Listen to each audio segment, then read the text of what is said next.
Hello, America, and welcome to the Glenn Beck program and to The Blaze. This is the network that you are building. Tonight, we're going to be a little politically incorrect. Oh, well, it's my network. I was talking to our guest that you're going to meet here in just a few minutes, and nobody wants to be a pig. Nobody wants to be, nobody wants to say the unpopular things. We just want to talk about the truth tonight. So if a few feathers are ruffled, oh, well. Last week, Leon Panetta and the Joint Chiefs of Staff, Martin Dempsey, announced that they are going to lift the policy that bars women from specific combat roles. This is the dumbest idea I've ever heard. Women now fight on the front lines. Democrats are hailing the move as another giant leap forward for equality. Progress, forward. And on the outside looking in, it's one of those feel-good stories. Oh, great, women are great soldiers too. They deserve an equal chance. Oh, it's great.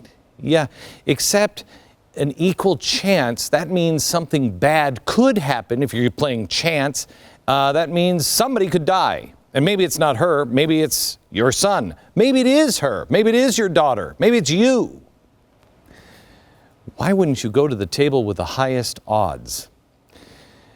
It is true that countless women are amazing pilots, amazing sharpshooters, medics, officers, and they argue if women are equal in every other area of the military, why should it be different for combat? They view that as a rhetorical open-shut case, but there are a ton of really good reasons. First and foremost being that the military is not designed to be a beacon of equality. It's designed to defend the country in times of danger. And quite honestly, to be real honest with you, war is the act of killing each other. And to win, you have to kill people faster than the other team. That's what war is all about.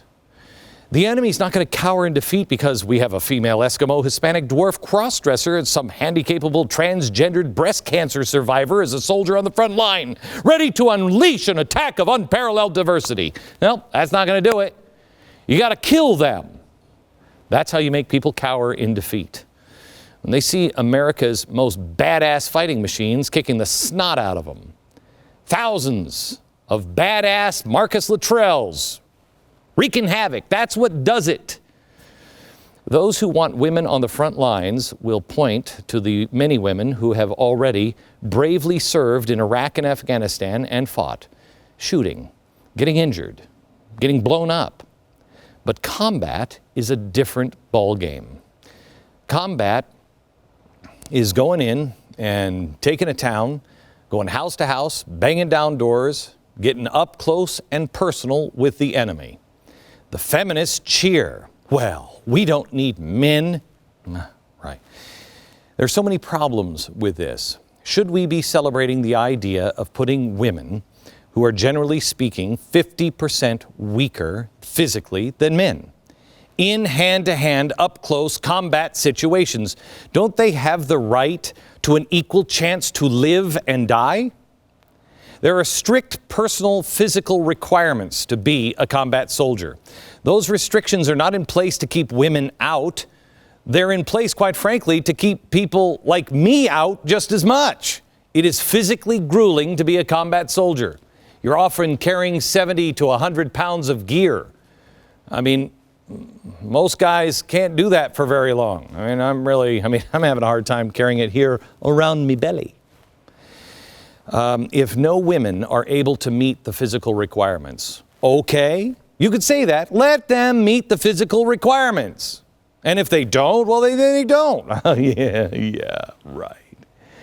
This is a disastrous idea that will not only weaken our military, but put women's lives at risk because they'll just lower the standards. This is not a game.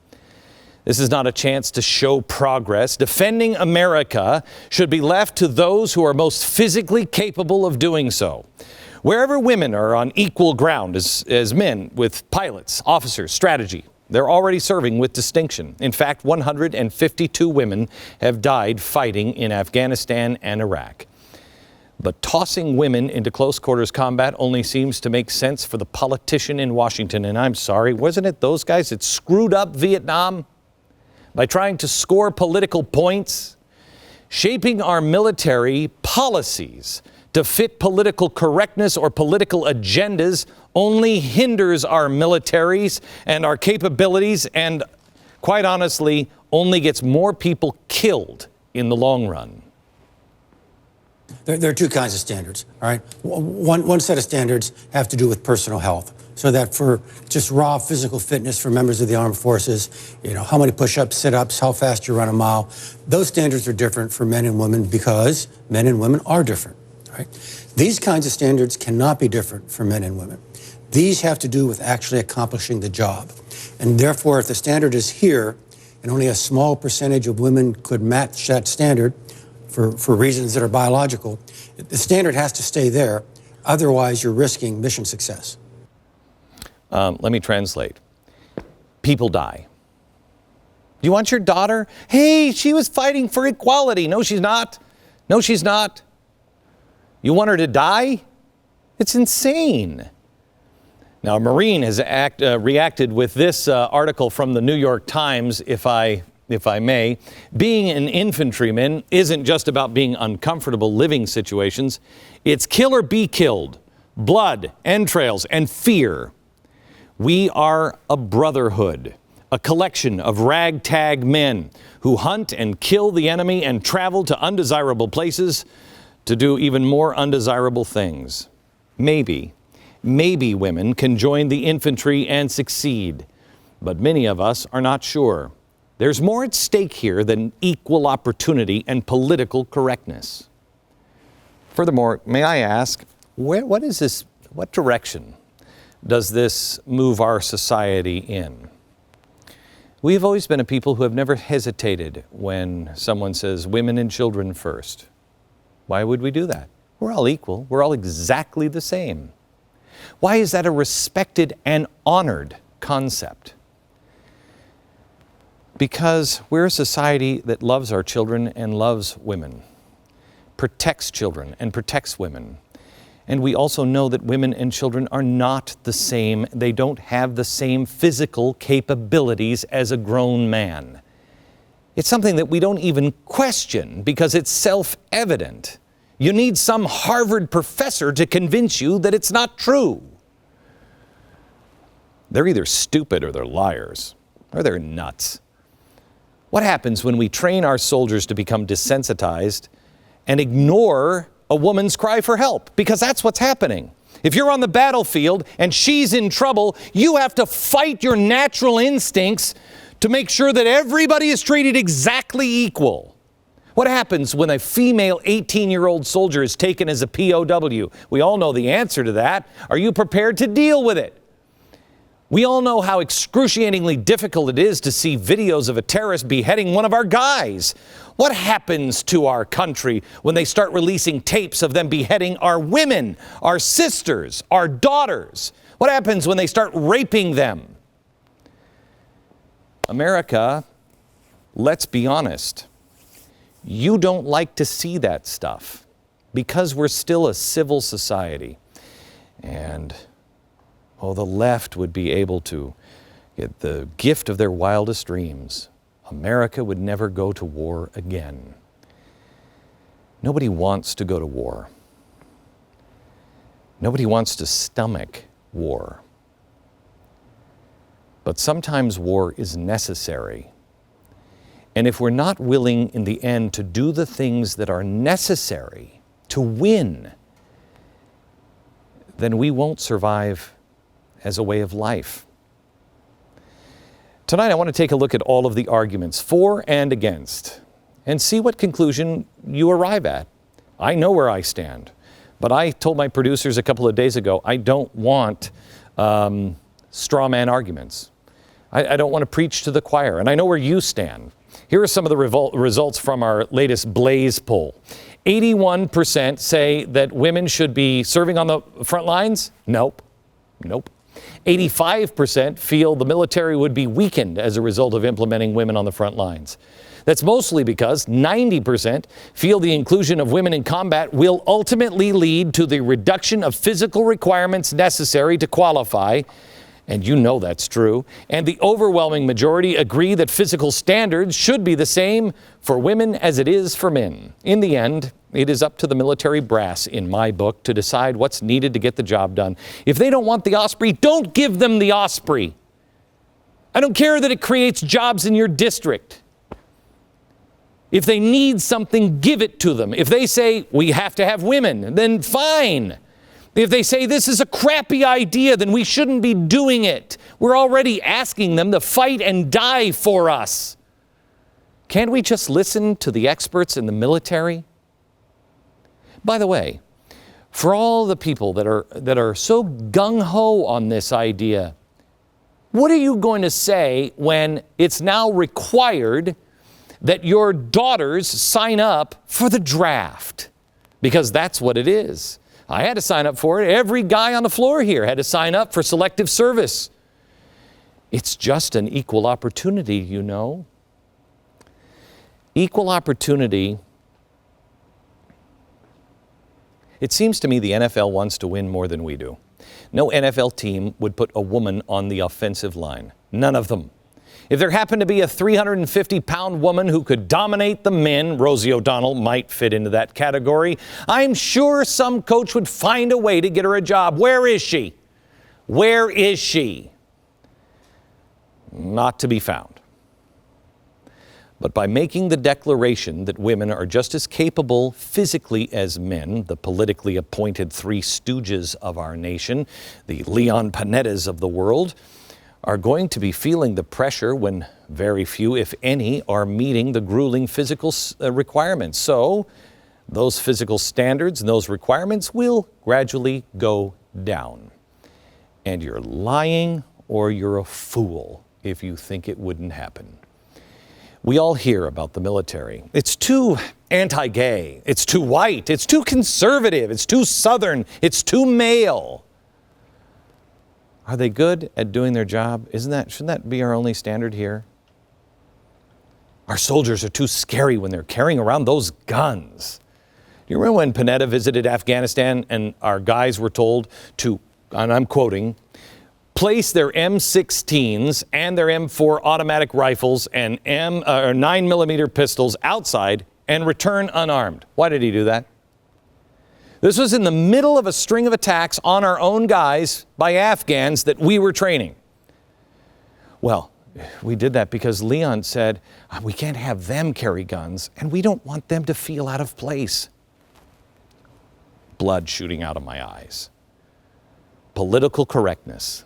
He's lucky it didn't lead to the loss of more life. Women make up about 15% of our overall military now. If our combat lines were gradually increased to represent that 15%, how would it translate to the battlefield? Don't ask me, because I don't know my butt from my elbow when it comes to this kind of stuff. We'll go to General Robert Barrow. He's a veteran of 3 wars, World War II, Korea, and Vietnam, former commandant of the Marines. He said, quote, if women comprised 15% of his division, the Marines would have lost the battle. Political correctness and PC dictates should never, ever factor into any military decision. Yet here we are, breaking all the rules of common sense, all in the name of the president's favorite word, fairness. Is there something I'm missing? I mean, maybe I'm wrong. Can this work? Or will it end up exactly as all of the real military experts suspect and claim? Tonight, a very frank discussion, one that you can share with your friends that may not see things the same way. No straw men and no easy comments, just the truth. Tonight, women in combat.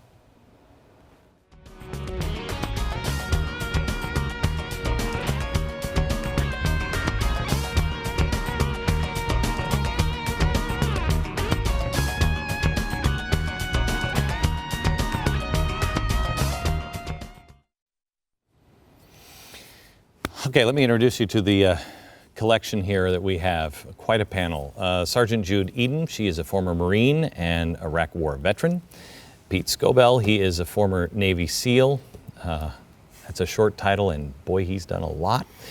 Sergeant Greg Stubbe, he is a former member of Special Forces Green Berets, and from Washington, D.C., Lieutenant General Jerry Boykin. He is a former Deputy Undersecretary of Defense and Executive Vice President of the Family Research Council General. Let me start with you. Why is this happening? What is the... I'm sorry, but I don't trust this administration to take anything at face value. Why are they doing this?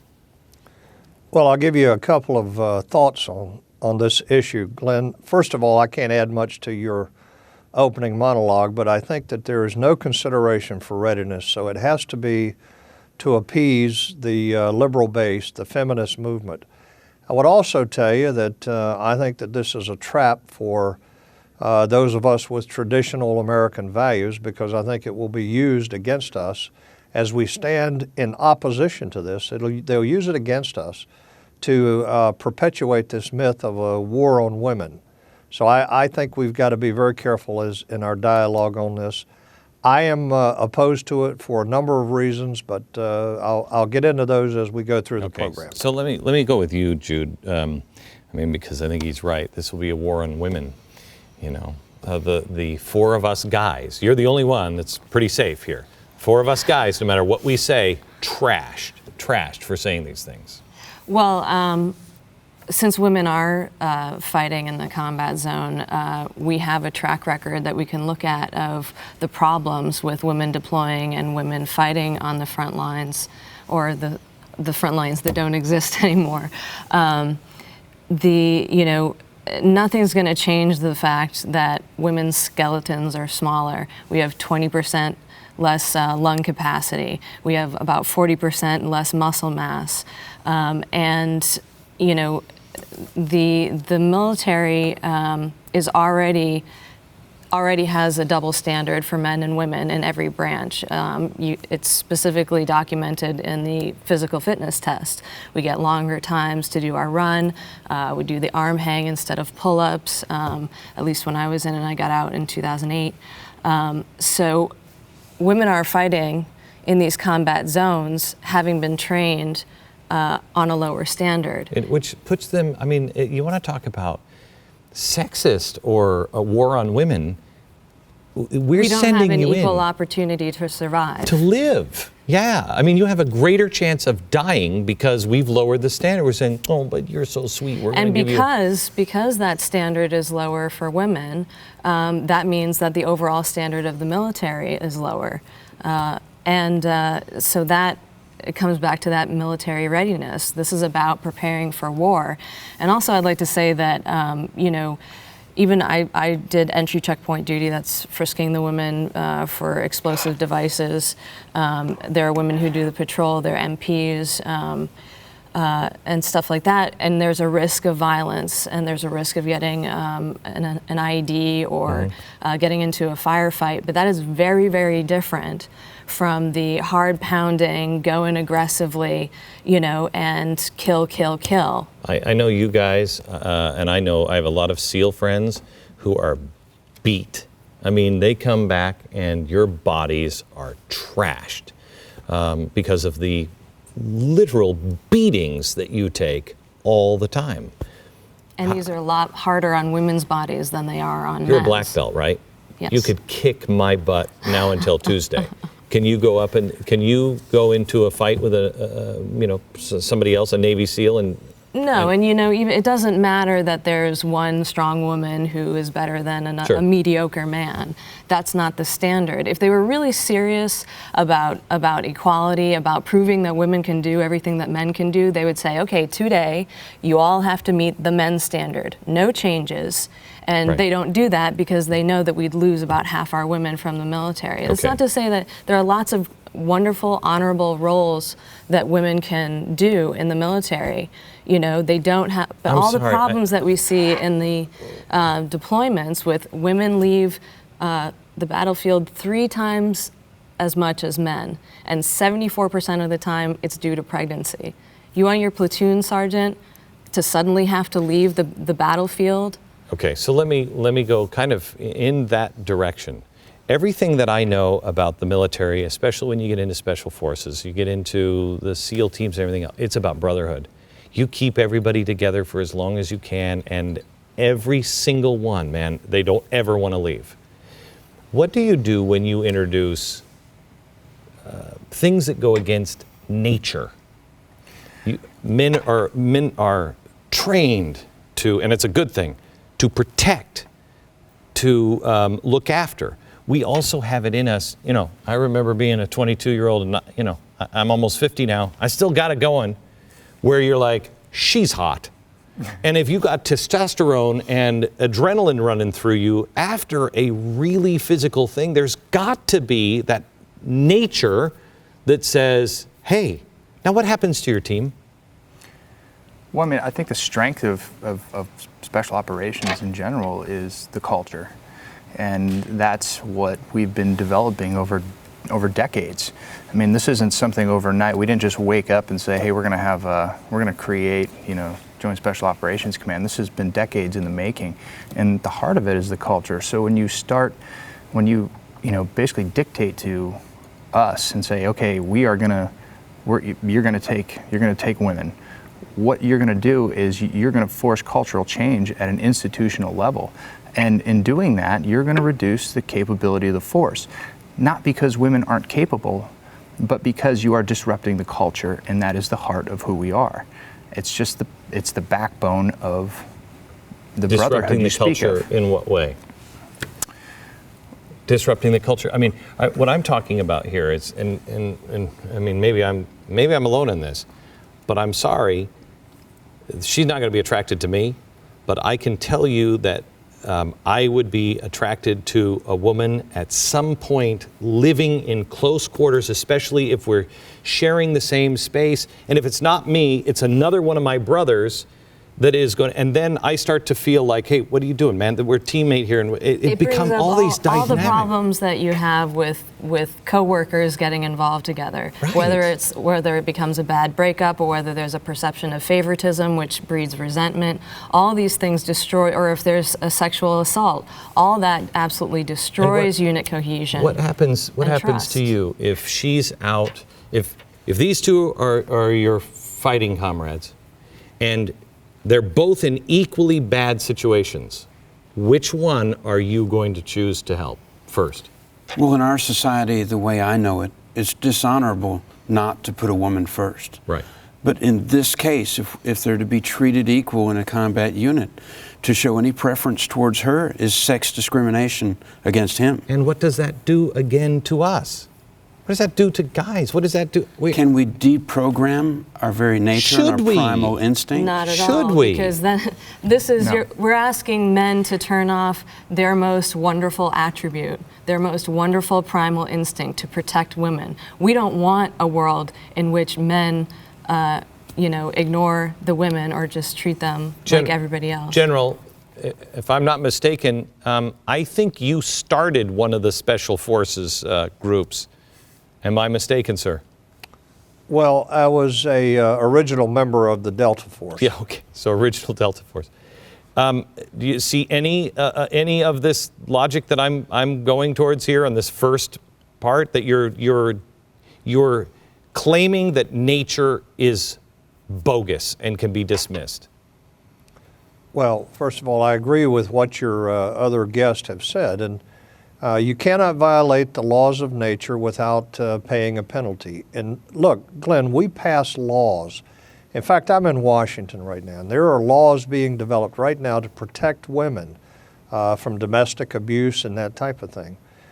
And then on the other hand, we turn around and say, we're going to thrust you into an infantry or a special forces or a SEAL unit, and we expect you to fix your bayonet and attack a man that may be twice your size. That is inconsistent with our values, and it is illogical, but most of all, it does nothing for readiness for what we're trying to do here. It also, and then we'll move on to something because we got to take a quick break, but it violates common sense that if I'm beating you up, if I'm hitting you, I'm arrested and I'm immediately the bad guy. If you're hitting me, I'm a wimp. The society does not react the same way. We are not equal, and everybody knows that when it comes to physical stuff. Right. It's just not the same. And we all know that, and the proponents of this are all brushing off all the scientific stuff, all the physical, biological stuff, as if it's a passé argument. These things will never change. We will always be smaller in stature than men. You know, you want to think about, put your daughter in the military gear at 100 pounds with a pack and a rifle and your knife, and go do an obstacle course, and then put her in the ring with a UFC fighter, a male UFC fighter with a knife. Okay. Back in just a second.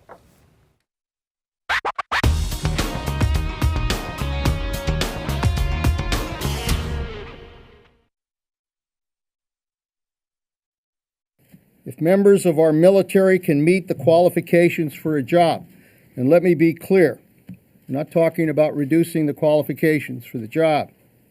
If they can meet the qualifications for the job, then they should have the right to serve, regardless of creed or color or gender or sexual orientation. But we all know that's BS because they will change the standards. It will happen. Let me go to PTSD and the effect on men and women, Pete. Well, we were having a discussion earlier, and you know, a lot of the statistics out there, male depression culminates in 400% higher suicide rate than females.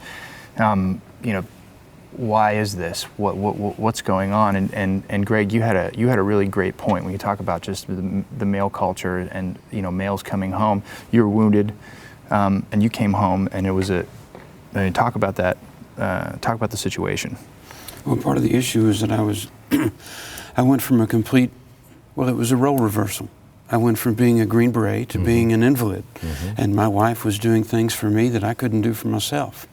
It taught me a lot about the fabric of our nation, and it shakes me now to think that we'll take the women in our lives and thrust them into these situations. If you want to talk about the PTSD that comes from the men fighting the battle together and dying and killing, let's look at the idea of a woman, a model of your mother, your sister, your daughter, dying. Now we've upped the ante because of our cultural heritage, our very nature. But isn't PTSD worse in women? I mean, if you look at the percentages, because the percentages are different, but if you look at the percentages of women, don't they have a higher rate of this in non-combat? Well, yeah, but you had the Secretary of the Air Force, or I think it was the Secretary of the Air Force, who was testifying in Congress this week as they were announcing this, saying he was testifying why 20 to 40% of women in the Air Force had been raped or victims of sexual assault. So, you know, that's the other side of this. Okay, well, they're suffering PTSD. Why?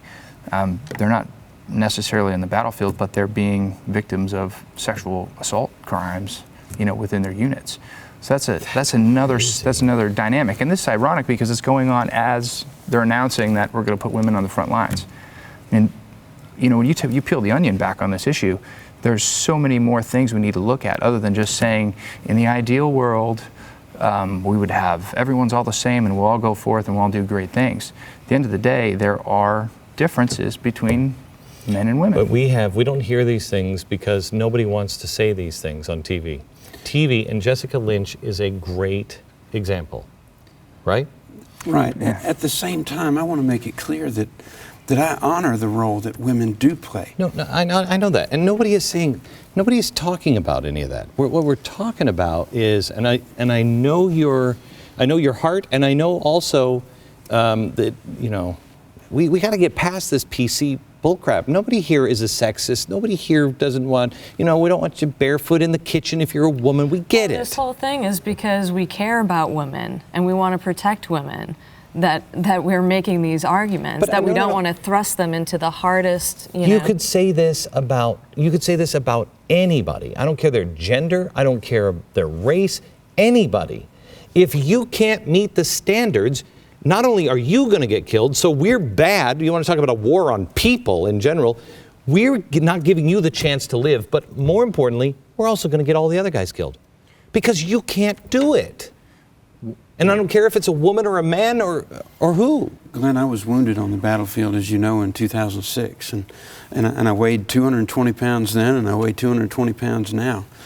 It wasn't easy to carry me off that battlefield, and there aren't too many women who, in that environment, after we'd already been fighting for days, we were already tired, fatigued, worn out, sleep deprived. Who was going to carry me off that battlefield? That worries me. And when Leon Panetta says that women can make the standards, they don't know that because they're not training them on the same standards. But here's look, let's just pretend we're all soldiers here. I mean, you guys are, I'm not. Just pretend. You two, if you guys each had to pick one other person to go out on the battlefield with, who would you pick? Sitting at this table, who would you pick? Greg. Really? Why? Well, he's a Green Beret. He's one of my brothers. I've seen his condition. I mean, I know, but I've seen his condition. You're not the most healthy guy. You know, and you notice I'm a guy too, but you didn't pick me. No, but I understand. I picked Pete. I understand. Yeah. Well, thank you. But I understand his makeup. I understand how he's wired. I know without a doubt, without question, what he's willing to do for me. And I just met him tonight. There's something to be said for that. That's that brotherhood. War is the last absolute, Glenn. If you win, you live. If you lose, you die. That's just how that's the reality of it. And when you're watching war from a predator feed in the Situation Room, it looks like anybody can do it. That's great. Yeah, let's put women on the battlefield. Okay, what are the second and third order effects to that? We're not thinking it through. And for the record, if you lose a football game, nothing happens. Yeah, but the NFL doesn't, like you said, the NFL doesn't put Rosie O'Donnell on the offensive line. General, are you there? Yeah, I'm with you. Okay. You have anything to add to the conversation that we're just in? Yeah, Glenn, one of the things that I'm very concerned about is that if you listen to Panetta, he said qualifications. It was later, as the chairman of the Joint Chiefs, Marty Dempsey, talked about this, that he talked about standards. Now, he put a marker down for the lowering of standards where he said if women couldn't meet those standards, the services would have to answer as to why the standards were that high. That is a major concern. But here's what's going to happen, Glenn. There are going to be quotas. This is going to be a diversity quota that's going to be established for these frontline combat units, infantry, special forces, SEALs. There'll be quotas. And the commanders of those units will be evaluated based on whether they meet the quotas or not. The other problem is that they're going to have to start forcing women into these units. And I must ask this question, who's pushing for this? Is it the women in the military today? No. They're the ones that probably have the least desire to be in these units. It's people outside the military that are pushing for this, some of which are veterans, but none of which have ever been in this kind of organization at the front line, living with men with no privacy whatsoever. So I see a plethora of problems associated with this. Okay, now when we come back, I want to go to Pete, and I'm going to put him up on a chalkboard because he's drawing little pictures here. And he's either riddled with ADD, which is highly possible, or he has something to share. We'll go there next.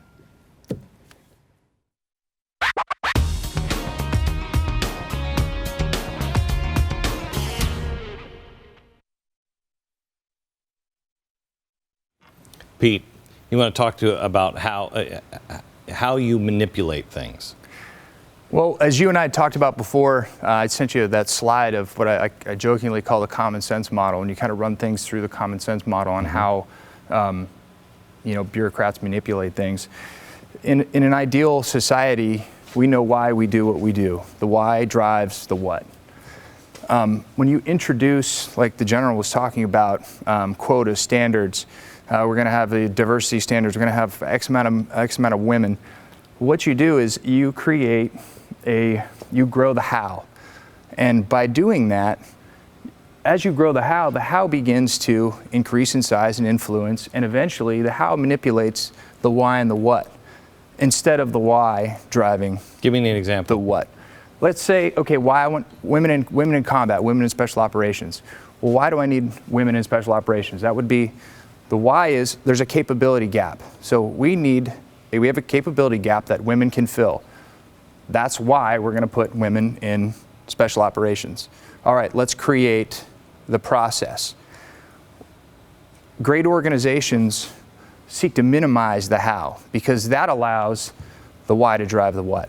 But what you're seeing right now, and you're seeing this across the board in our country, is we have allowed this bureaucracy. We basically handed over our power to the how or the who. Then it ends up being who you know to get the how done, and so that's how you manipulate either side of the equation. Essentially, we're doing it in the military. We're pushing ourselves out, and we're doing it in the country. I tell you, it's fascinating because I look at that as in business, and I think to myself, and what we've created at the Blaze and what I've done my whole career, I spend very little time on the how. I know why I'm going to do something, and I know what I'm going to do, and we just do it. And people will spend a lot of time, the most frustrating people in my life, spend a lot of time going, well, we can't, I mean, how, we have to, and to me, that's a waste of time. You just do it. That's exactly what you're talking about. Right. If you know why you do what you do, you hire people to take care of the how. This is red tape. This is how our country's coming to a halt. This is the $1.6 trillion we spend every single year enforcing our regulations. It's enforcing the how. People have forgotten why, and we don't allow that to drive the what. Okay. Let me go to this, and somebody addressed this. Come on back, Pete. Israel has women in their armed forces. They're good. Norway, apparently. I mean, I know. I don't think I'm saying anything shocking when I think, the fighting Norwegians are the ones that the world runs to. But Norway has women in combat. I mean, they seem to be okay. Well, Israel doesn't actually. In 1948, they found that it was a disaster having women in the combat roles, and they banned them from those combat roles because the men naturally are more protective of the women, and that's a distraction from completing the mission. No matter what country, the men will always say that they are more protective of the women, and that's a good thing.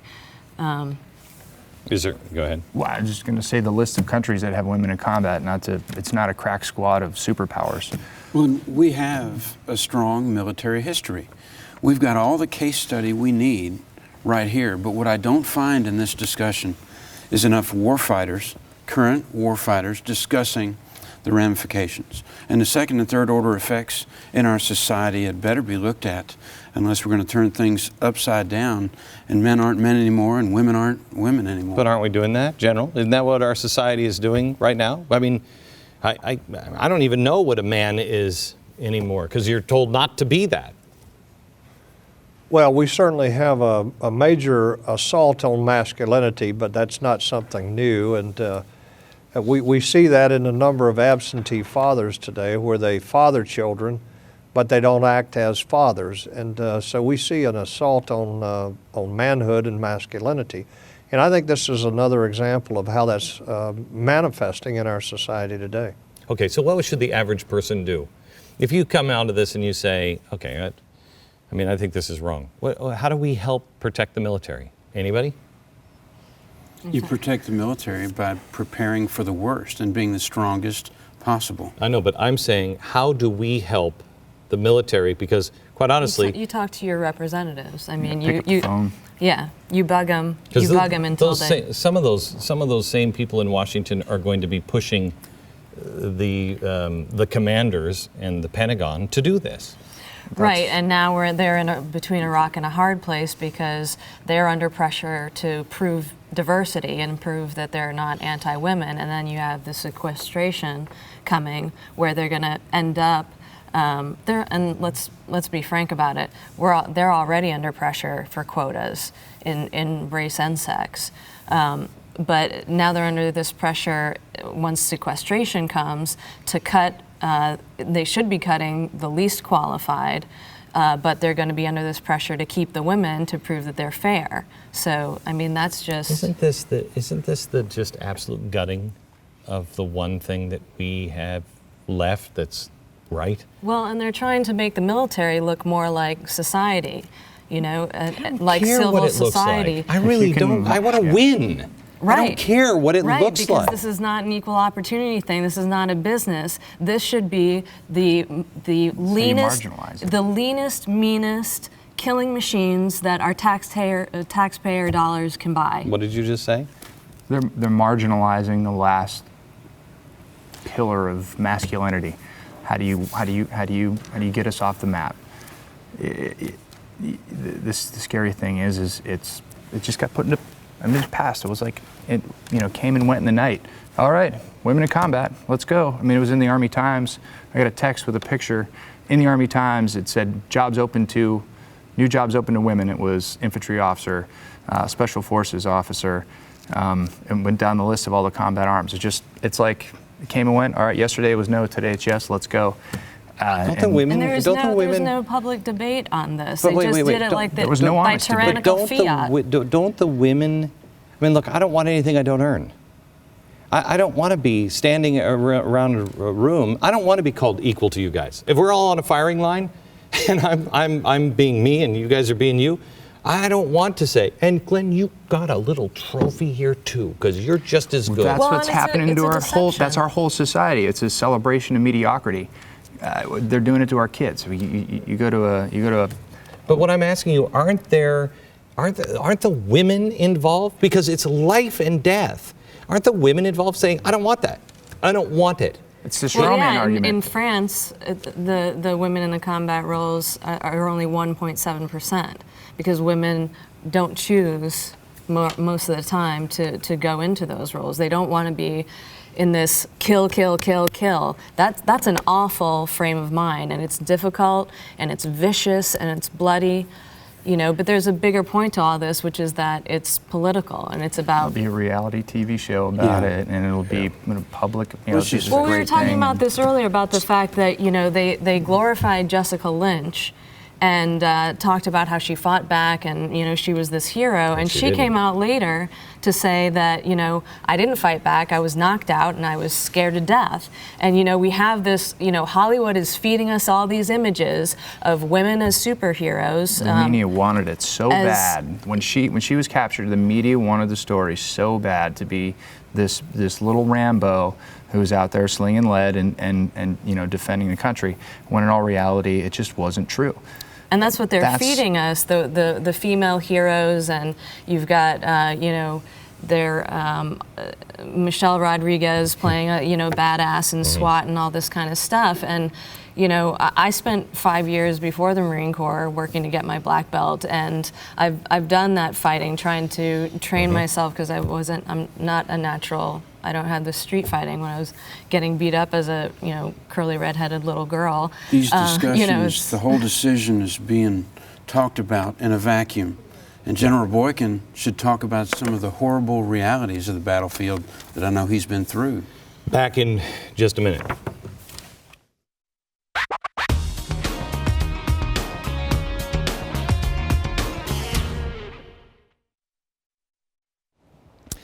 Next week, the technology that lets your iPad read your mind, and a very special hour with Judge Napolitano on the stakes of the libertarian tent. We'll see you tomorrow on the radio. From Dallas, good night, America.